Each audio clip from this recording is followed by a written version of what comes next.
ICC ও পিসিবির সঙ্গে বুলবুলের মিটিংয়ে নেওয়া হয়েছে আশ্চর্যজনক সিদ্ধান্ত, যা চমকে দিবে অনেককে।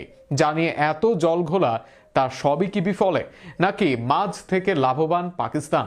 বিসিবি, পিসিবি ও আইসিসি ত্রিমুখী বৈঠক শেষে সিদ্ধান্ত নিয়ে আরও থাকছে প্রতিবেদনে। আইসিসি, পিসিবি ও বিসিবির ত্রিমুখী বৈঠক নিয়ে এখনো কোনো আনুষ্ঠানিক বিবৃতি না এলেও বিভিন্ন আন্তর্জাতিক গণমাধ্যমে বেশ কিছু গুরুত্বপূর্ণ তথ্য প্রকাশ পেয়েছে। ভারতের হিন্দুস্তান টাইমস ও টেলিকম এশিয়া স্পোর্টসের প্রতিবেদনে বলা হয়েছে, ভারত ম্যাচ বয়কটের সিদ্ধান্ত থেকে সরে আসার শর্ত হিসাবে আইসিসির কাছে তিনটি দাবি উত্থাপন করেছে পাকিস্তান ক্রিকেট বোর্ড পিসিবি। প্রথমত, আইসিসি থেকে পাকিস্তান যে লাভ্যাংশ পায় তা উল্লেখযোগ্যভাবে বাড়ানোর দাবি জানানো হয়েছে। বর্তমানে আর্থিক বন্টনে পিসিবি সন্তুষ্ট নয় এবং আরও বেশি অংশ চায় তারা। দ্বিতীয়ত, ভারত পাকিস্তান দ্বিপাক্ষিক সিরিজ পুনরায় চালুর দাবি তুলেছে পিসিবি। 2013 সালের পর থেকে ভারতের অনাগ্রহে দুই দেশের মধ্যে কোনো দ্বিপাক্ষিক সিরিজ হয়নি, যা পরিবর্তনের উপর জোর দিচ্ছে পাকিস্তান।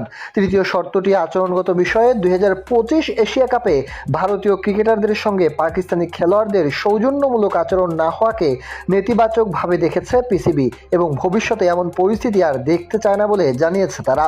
যদি শুধু এই তিন শর্ত হয়, তাহলে শুধু পাকিস্তানের লাভবান হওয়ার শর্ত জড়িত এখানে। তবে কিছু গণমাধ্যমে ভিন্ন তথ্য উঠে এসেছে, যেখানে বাংলাদেশের প্রসঙ্গকে সামনে এনে পিসিবির তিনটি শর্তের কথা বলা হয়েছে। এনডিটিভির বরাতে জানা গেছে, পাকিস্তান বাংলাদেশের জন্য বাড়তি ক্ষতিপূরণ দাবি করেছে। পাশাপাশি বিশ্বকাপ থেকে ছিটকে যাওয়ার পরও বাংলাদেশের জন্য অংশগ্রহণ ফি দেওয়ার প্রস্তাব এবং ভবিষ্যতে একটি আইসিসি ইভেন্ট আয়োজনের সত্ত্ব দেওয়ার বিষয়টিও আলোচনায় রয়েছে।